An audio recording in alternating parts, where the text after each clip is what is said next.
So let's dive straight into this episode of Kicking Tables. Today we have Matt Corey, the creator of Finders Creeperz.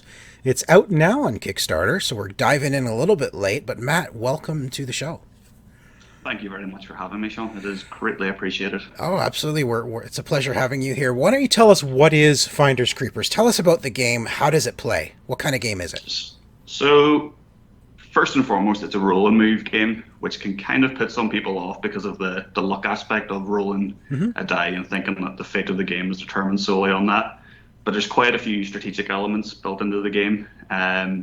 It's built to be a bridge for kids to go from light luck-based games into something a bit more meaty, so to speak, something that requires a bit more thinking and, again, strategy in it. So it's an idea that was initially conceived whenever I was like 10.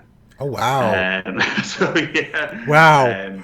That's probably the longest game development we've heard so far. Yeah. Don't get me wrong, I haven't been working on it for that period of time, but it's like I thought of the initial Creeper idea with a player having two characters and having to work with their sidekick, so to speak. Okay. Whenever I was in school, but I went on to university to do aerospace engineering, and I work in music, so it couldn't be any further removed from the board game side of things. But yeah, as I said, it's built to be a go-between for kids to get into something a bit heavier. It's part of a franchise. It's not like we're going to make one game and just jump ship. It's something we're trying to build from the ground up. So we have the books, we have the plushies, is it on the site, as you can see there. Okay. We have the music with the music videos. We're going for cartoons, animations. Wow. Yeah, probably a bit off more than we can chew at this stage, but it's definitely been a learning curve, and it's been a fun one, but it's taken a lot more time and effort than what I initially thought it would, but I'm so glad that I did it. It actually started as something for me and my son. So just to show him that you can build something from the ground up and hopefully it's successful. Right. Now, the game itself, what is the objective of your game? What's the story behind the board itself? Basically, it's the first person around. There's two difficulty settings. So the first difficulty is the first main character around the board wins. It sounds easy, but there's loads of like obstacles along the way, such as traps, questions, and stuff like that you have to try and avoid. Plus, you're working against the other player to try and put them in traps and trick them. Okay.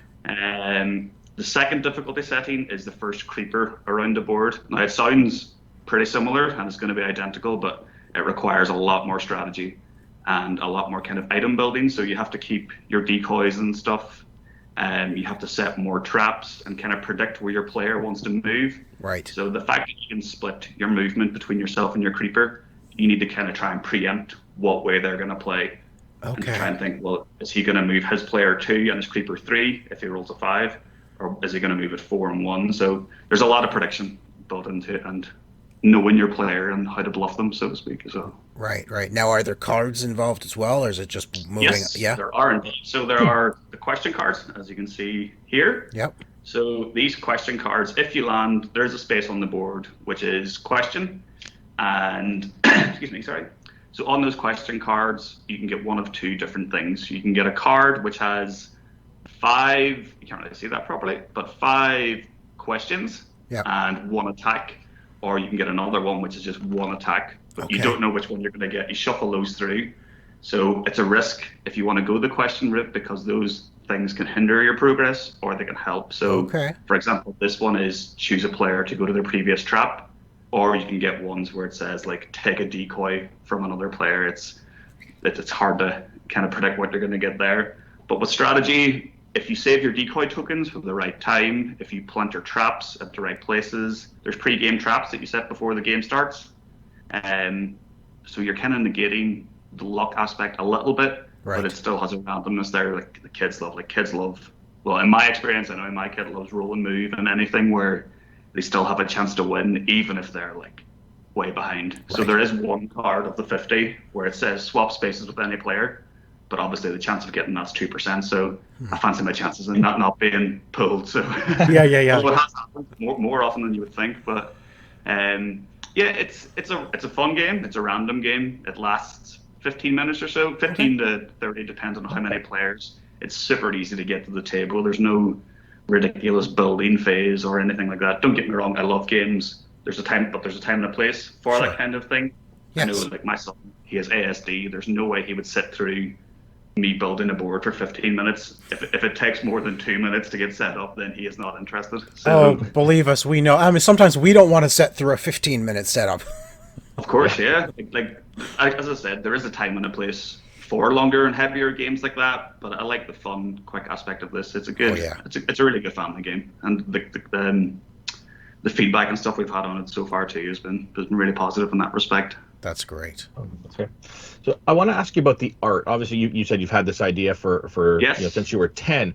Was the art similar from when you were 10? No. So The art this wasn't is even- obviously developed because you have plans of developing this into. Yeah. So how So- important was it to make sure that you had the right art to be able to sort of pull across multiple mediums? I think that was actually the main part, in all honesty. Because we're going for the cute family franchise thing, Yeah. without good, cute characters, and it's pointless even doing it. Like, the idea initially started with, like, swamp creatures. So it's like, where we are now to, like, these cute little things is, like, completely different. The illustration is done by my good friend, Glenn Rosborough. He's a touring musician and also a tattoo artist. Oh, nice. So we've done, but he also does like loads of fine art, so like fine charcoal drawings and super realistic things. So he's just a multifaceted kind of designer.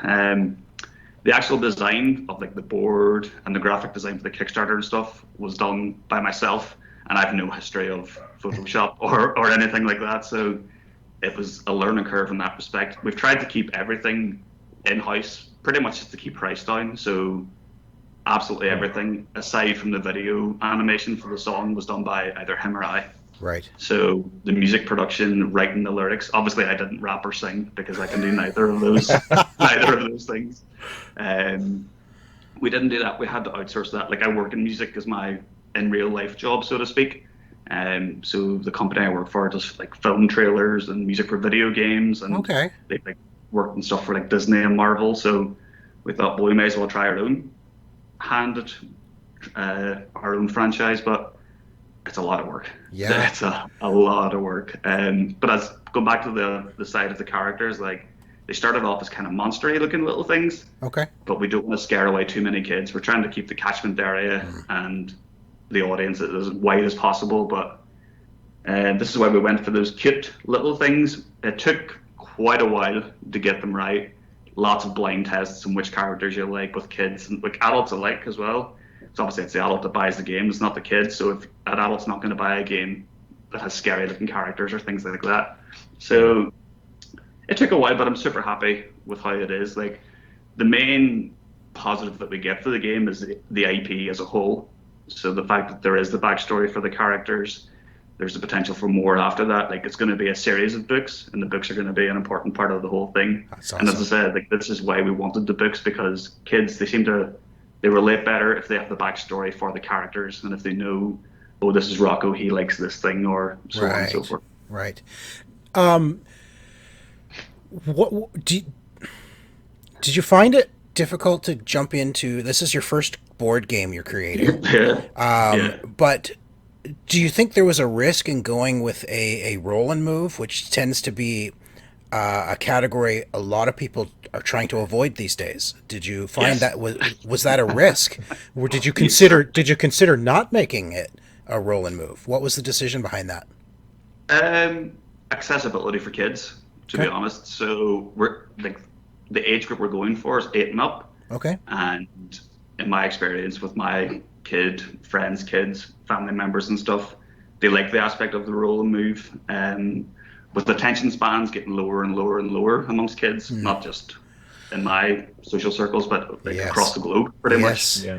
I like the aspect of the roll and move for that. We are going to develop into something a bit deeper and a bit heavier, but especially, well, for me as a developer, if I was going to try and jump in and do something ridiculously intricate, it would have been just a disaster. Like, I wouldn't have known where to start. So it ticks all the boxes in regards to accessibility for kids and the potential audience, and my skills as a designer. I'm not going to say I'm the world's greatest game designer. I'm definitely down with the bottom, but a lot of effort's went into it. So Yeah. That's fair. Now, follow-up question based on what you said earlier. Since your artist is also a tattoo artist, does this mean you're getting a Finders Creeperz tattoo? I'm not going to lie, I have contemplated this, but I think my girlfriend would probably kill me. I would be in need of a new girlfriend if I was to get a little character on the shoulder or something. I don't think that would be well received. Fair enough. Just get it on your foot or something like that. I really was tempted. I was like, as a prank, but then I thought, is a lifelong. Just wait till she sees worth it for a prank, right? Just draw one in with some markers and see her reaction to that. Test the water. Test the water, and if she freaks out, no, it's just fake. Exactly. Yeah, I'll pretend it's real, and then if she likes it, then I'll get a real one. But I have been tempted. Yeah.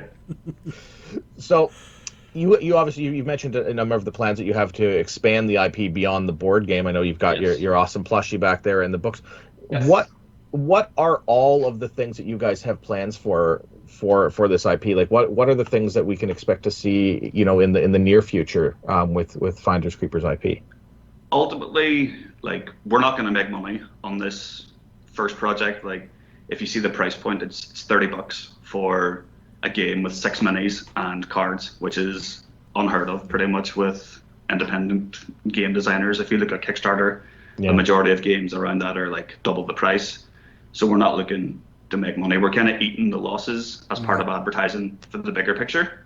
So this is why books and cartoons and stuff are going to be important. Cartoons is going to be the next thing that we want to try and push towards. So we have the music video is animated, so we want to try and do a full cartoon. That's really, really cool. Ambitious, but hopefully it works. Yeah, that's awesome. Now, are they coming up? Like, are they following quickly after the game, or what's the timeline on all that stuff? No, it'll be quite a while. I'm actually the thing that will immediately follow this is Christmas Creeperz, which we're currently working on. So we have the game on the water at the minute. So we're delivering this year, and if you've pledged and you don't deliver this year, we're offering a full refund on that.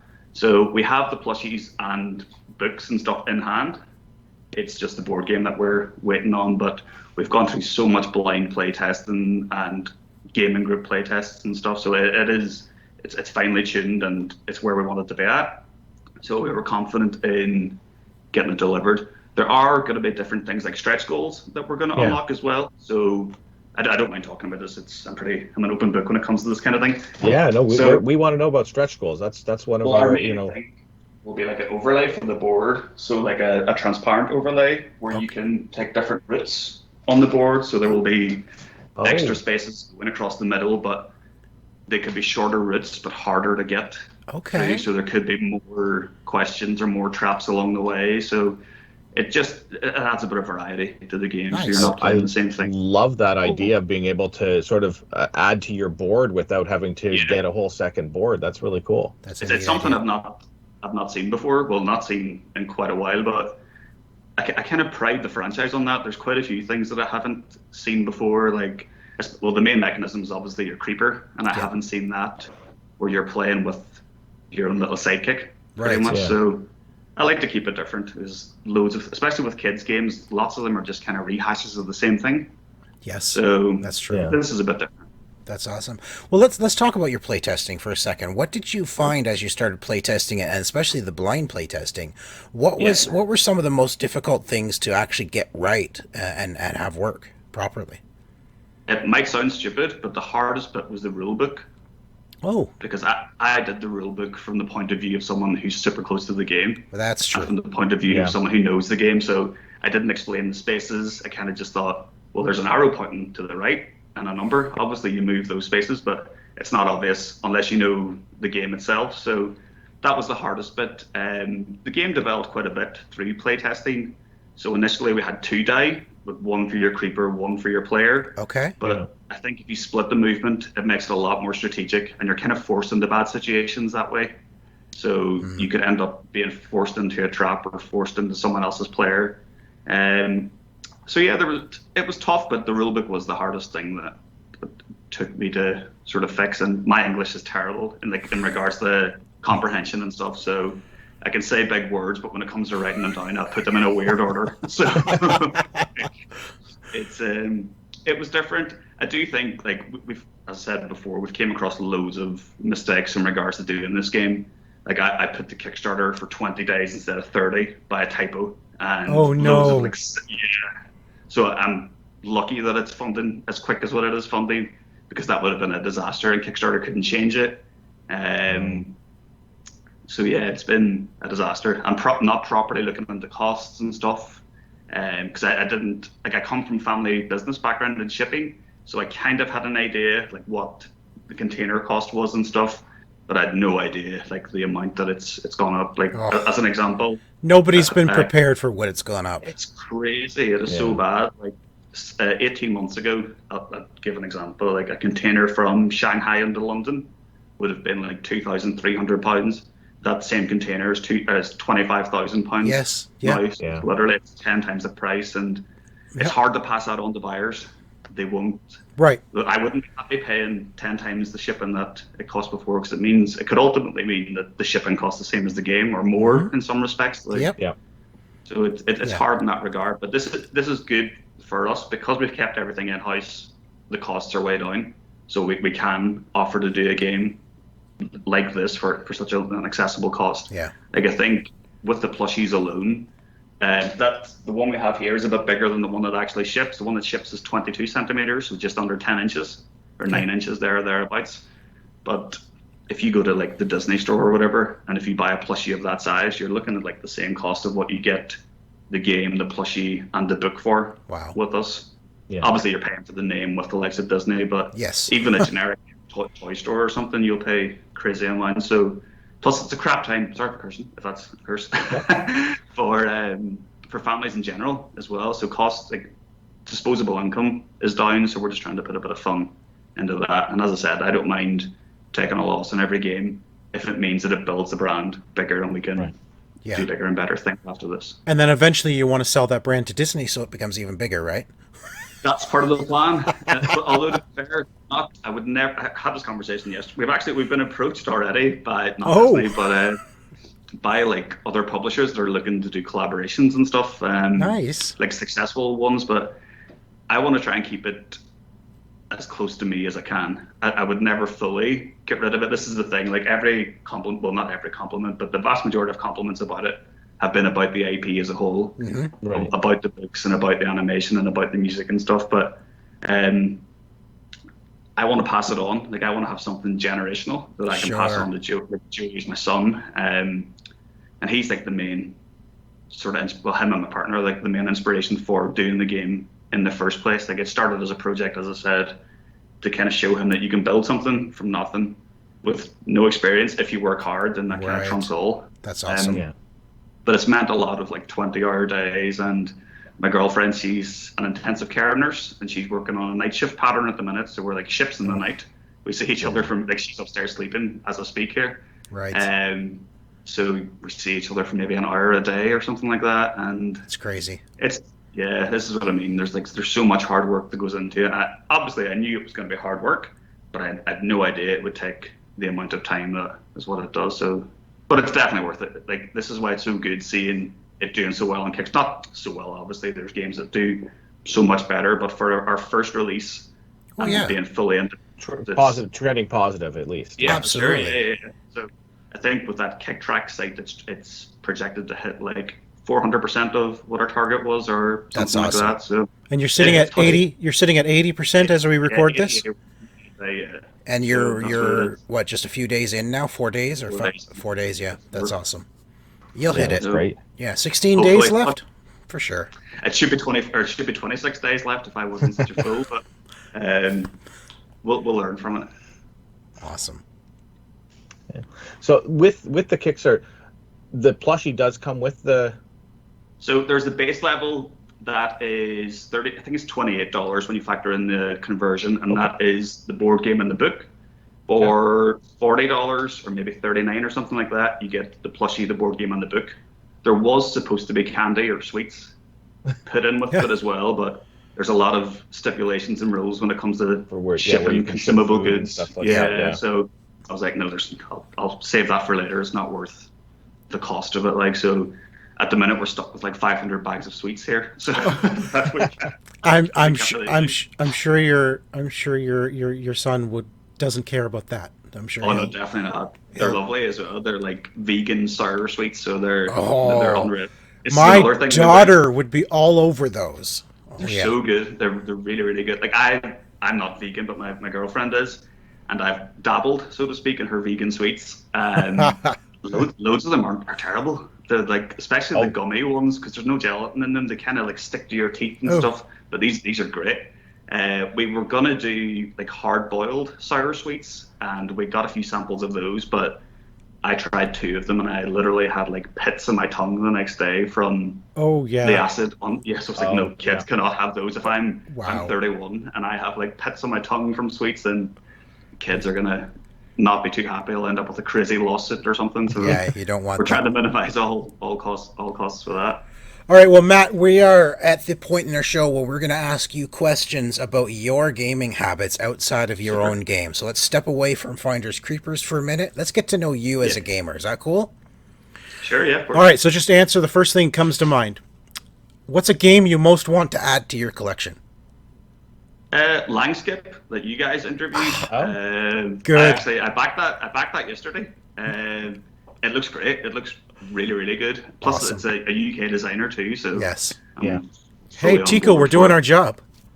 Yes. You guys are way ahead of it. So yeah, 100%. Yeah. Awesome. That's fantastic. Star Wars or Star Trek? Old or new? I like the new Star Trek, but the older Star Wars. Okay, that's fair. All right. Favorite modern game? Have you played Trial by Trolley? No. I have played that. Is that based on the trolley problem? It's you 2 tracks split, and it's like, which route would you go? It's like a moral dilemma. Yeah, the moral dilemma thing. Yeah. Yeah. That's it. Yeah, it's fun. I love mental games as opposed to ones where you actually physically do something. So that's great. I really like that. Awesome. Favorite game mechanic? Bluffing or prediction. That's why you backed Langskip. Yeah. Legacy games, destroy components or preserve them? This is a tough one. I do a bit of both, to be honest. It all depends. Sometimes I kind of keep them separate, like keep them in a little bag and keep them away, but it's hard to resist destroying them. It is hard to resist. It's just there's a satisfaction in ripping something up. 100%, yeah. But then there are those components like, nope, I'm just going to put that under the in the box. Yeah. What if I can use it later? What if I can change it? Like, what if I can do a different variation of the game with that bit and stuff? Exactly. Marvel or DC? Marvel. We've done work for Marvel, so I have to kind of say them. So you're contractually obligated to say Marvel. Yeah. Science fiction or fantasy? Science fiction, definitely. And finally, what's your most recent game purchase? Well, Langskip, but it hasn't arrived yet. But before that was Trial by Trolley. That's the last one that we got. Awesome. Well, that's it. Super. Thank you very much, guys. About that. Give us your final thoughts on Finders Creeperz. What do you really want people to know about this game, and why should they go ahead and back it? It's the perfect bridge for kids to get into something a bit heavier. Like, I know all too many parents here are gamers, but their kids aren't interested. So this is the good middle ground for light luck to a bit more deep strategy in regards to prediction and holding on to items and stuff. Super easy to get to the table. It's not a marathon game. You'll be done within 30 minutes. And it's just super fun. Loads of replayability. Every outcome is going to be different. It's not going to be the same route of moves throughout the game. Yeah, it's one you can bring back to the table again and again. Awesome. And it's on Kickstarter now, so everybody go check that out. The link is in our description below. So click that, go back the game. Matt, thank you so much for joining us. It's been a pleasure talking to you. Thank you for having me, Sean. Hi, I'm Matt, the lead designer from Finders Creeperz. Our game is on Kickstarter now. It is a family-oriented game, but also fun for the parents. Make sure you like and subscribe to OMG Nexus. I can't thank these guys enough for having me on. It's greatly appreciated. Cheers, guys.